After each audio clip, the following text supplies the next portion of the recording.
Saudara-saudari yang terkasih di dalam Tuhan, selamat pagi, berkah dalam.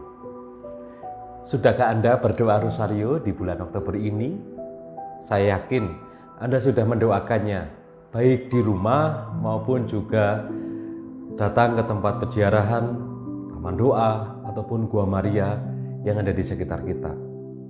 Semoga doa-doa Anda sekalian berkenan di hadapan Tuhan melalui perantaraan Bunda Maria. Saudara-saudari, hal menarik ketika kita menyimak 3 minggu bacaan Injil yang kita dengarkan di hari Minggu. Semua berbicara tentang bagaimana berdoa. 2 minggu yang lalu kita melihat bagaimana 10 orang kusta yang disembuhkan oleh Tuhan, hanya satu yang datang kembali bersyukur kepadanya. Minggu yang lalu kita juga mendengarkan bacaan tentang seorang janda yang memohon terus-menerus kepada hakim agar dimenangkan perkaranya. Dan dia tidak kunjung henti meminta belas kasih. Lalu hari ini kita diperlihatkan bagaimana Tuhan Yesus membenarkan doa seorang pemungut cukai yang dilakukan dengan kerendahan hati dibandingkan dengan orang-orang Farisi. Dari 3 minggu itu kita bisa belajar apakah sungguh doa-doa atau cara berdoa kita itu berkenan kepada Tuhan. Mari kita belajar dari perjalanan 3 minggu itu.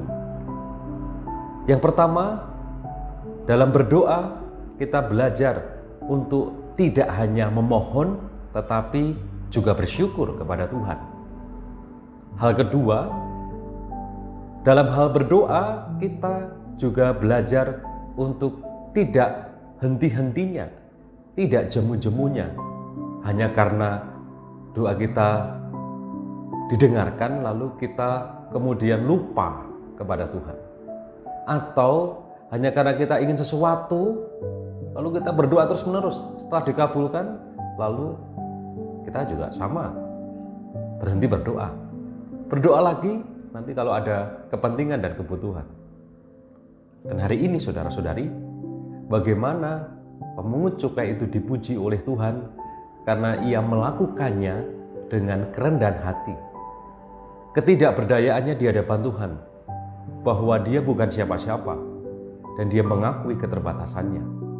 Berbeda dengan orang Farisi yang memamerkan ini dan itu, selalu berpusat pada aku, dan aku. Seolah-olah dia bisa menjalankan semuanya. Maka ketiga hal tadi moga-moga juga menjadi cara berdoa kita. Yang pertama dilakukan dengan terus bersyukur kepada Tuhan.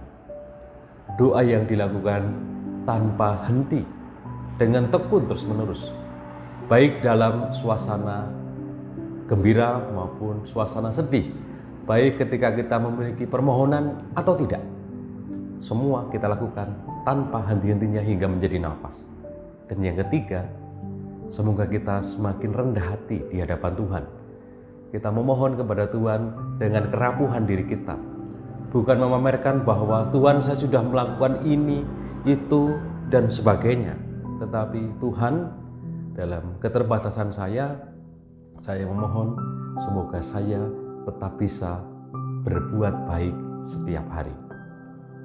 Selamat melanjutkan doa-doa Anda. Dan semoga Tuhan memberkati Anda sekalian.